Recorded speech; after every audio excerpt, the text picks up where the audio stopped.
హైదరాబాద్‌లో కుమారి aunty foods అంటే తెలియనటువంటి వాళ్ళుండరు. రుచికరమైనటువంటి భోజనంతో పాటు ఆప్యాయతతో వడ్డించడం ఆమె స్పెషాలిటీ. అందుకే ఎక్కడెక్కడి నుంచో అక్కడికొస్తారు.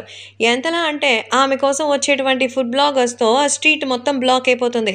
మొత్తానికి ఆమె ఫుడ్‌తో అందరినీ పరవశింపజేస్తుంది గానీ, ట్రాఫిక్‌ని కూడా స్తంభింపజేస్తుందట. లేటెస్ట్‌గా ఆమె మీద ట్రాఫిక్ నిబంధనల ప్రకారం ఆమె వల్ల ఇబ్బందవుతోందని గ్రహించి ట్రాఫిక్ పోలీసులు ఆమె షాప్‌నే మూయించేశారట. దీంతో పాపం లబోదిబోమంటోంది.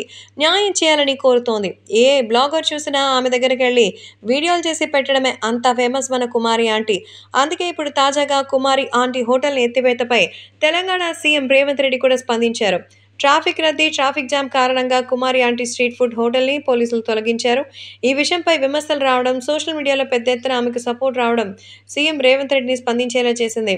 కుమారి ఆంటీ హోటల్‌ని అక్కడే కొనసాగించాలని, ట్రాఫిక్ జామ్ కాకుండా చర్యలు తీసుకోవాలని కోరుతూ తెలంగాణ డీజీపీని ఆదేశించారు రేవంత్ రెడ్డి. కాంగ్రెస్ ప్రభుత్వంలో ప్రజాపాలన నడుస్తోందని, పేదల, బడుగు, బలహీన వర్గాలకు అండగా ఉంటుందని, స్వయం ఉపాధితో బతుకుతున్న వారికి అండగా ఉంటుందని వివరించారు రేవంత్ రెడ్డి.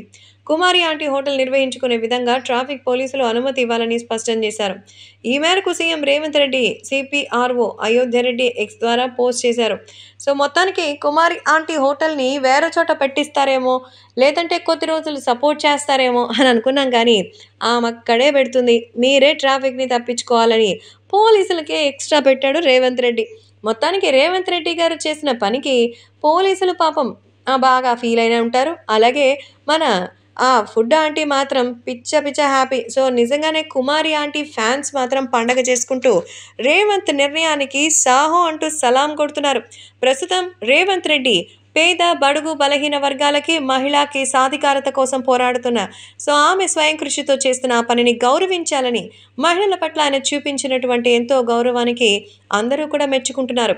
నిజంగా తెలంగాణకి సంబంధించిన సీఎం, ముఖ్యమంత్రిగా ఎంతో చక్కగా రేవంత్ రెడ్డి చేసిన ఈ పనికి అందరూ శభాష్ అంటూ మెచ్చుకుంటున్నారు.